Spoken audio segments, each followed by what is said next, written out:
नमस्कार दोस्तों, welcome to Ram sir Hindustan.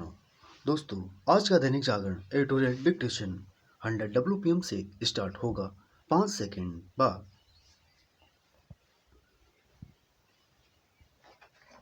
Dictation start. 5 राज्यों के विधानसभा चुनावों में से जहां असम, केरल और केंद्र शासित प्रदेश पुडुचेरी के परिणाम अपेक्षा के अनुरूप सिद्ध हुए, वहीं पश्चिम बंगाल और तमिलनाडु के नतीजे अप्रत्याशित रहे। बंगाल और तमिलनाडु के नतीजे ने चौंकाया, क्योंकि जहां बंगाल में सत्तारूढ़ तृणमूल कांग्रेस के सत्ता विरोधी माहौल का सामना करने के बाद भी इसकी आशा शायद ही किसी को रही हो कि उसके लिए 100 सीटों तक पहुंचना भी कठिन हो जाएगा और भाजपा 200 सीटों के निकट पहुंच जाएगी। वहीं तमिलनाडु में नए बने दल टीवीके के बारे में कम ही लोगों को कमजोर सा अनुमान लगाया था कि वह सत्ता के निकट पहुंच जाएगी। बंगाल में ममता बनर्जी और तमिलनाडु में स्टालिन की पराजय यह बताती है कि जो क्षेत्रीय नेता अपनी सत्ता को खुद की निजी जागीर में बदल लेते हैं, उन्हें जनता अधिक समय तक सहन नहीं करती। तमिलनाडु में टीवीके के जोसेफ विजय ने वह कर दिखाया जो एक समय आंध्र में एनटी रामाराव और दिल्ली में अरविंद केजरीवाल ने किया था। पहली बार में ही बम्पर जीत। विजय की जीत का महत्व इसलिए भी है, उन्होंने 6 दशक पहले द्रविड़ दलों को तमिलनाडु की सत्ता से बाहर कर दिया। बंगाल में भी भाजपा ने कांग्रेस वाम दलों के लंबे शासन के बाद 15 वर्षों तक शासन करने वाली तृणमूल कांग्रेस को बाहर का दरवाजा दिखा दिया। बंगाल में प्रचंड जीत के साथ ही भाजपा ने पूर्वोत्तर के साथ पूर्वी भारत पर बढ़त हासिल कर ली।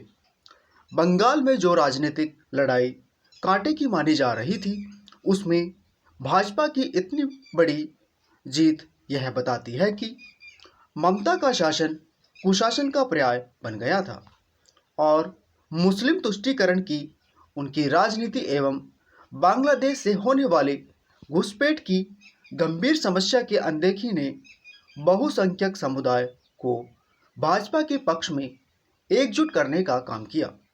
भाजपा के पूर्व संस्करण जनसंघ के संस्थापक श्यामा प्रसाद मुखर्जी के गृह राज्य में भाजपा की जीत ने यह भी रेखांकित किया कि उनके विस्तार और बढ़ते प्रभाव का सिलसिला तेज होने वाला है।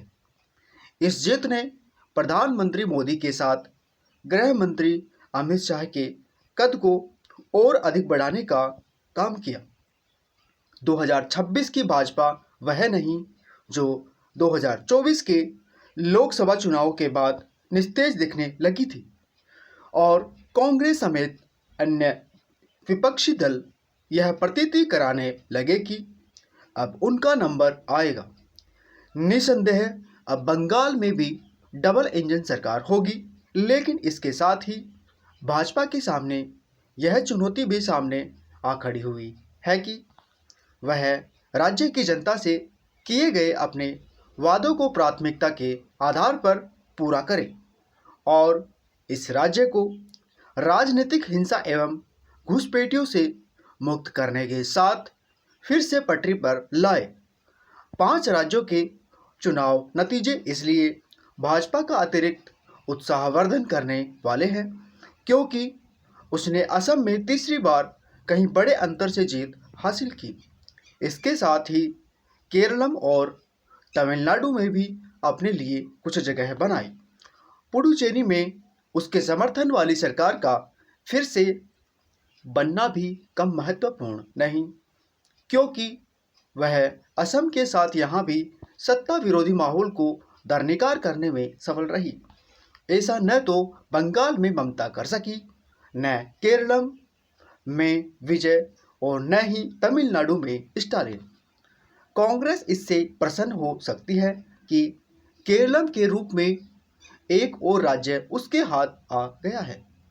पर असम में वह जिस तरह पराजित हुई और यहाँ तक कि उसके सबसे प्रमुख नेता गोगोई भी बाहर हो गए, वह उसके लिए गहन आत्मचिंतन का विषय बनना चाहिए। वह भले ही केरलम में अपने सहयोगी दलों के साथ सरकार बनाने जा रही हो, लेकिन 5 राज्यों के नतीजे यही कह रहे हैं कि उसके नेतृत्व वाला गठबंधन INDIA और कमज़ोर हो गया है। दोस्तों, आज के इस एडिटोरियल की PDF और इसकी कुछ इंपॉर्टेंट आउटलाइंस आप हमारे टेलीग्राम चैनल से ले सकते हो, जिसका लिंक वीडियो के डिस्क्रिप्शन बॉक्स में है। तो दोस्तों, आज के लिए बस इतना ही। तब तक के लिए जय हिंद, जय भारत।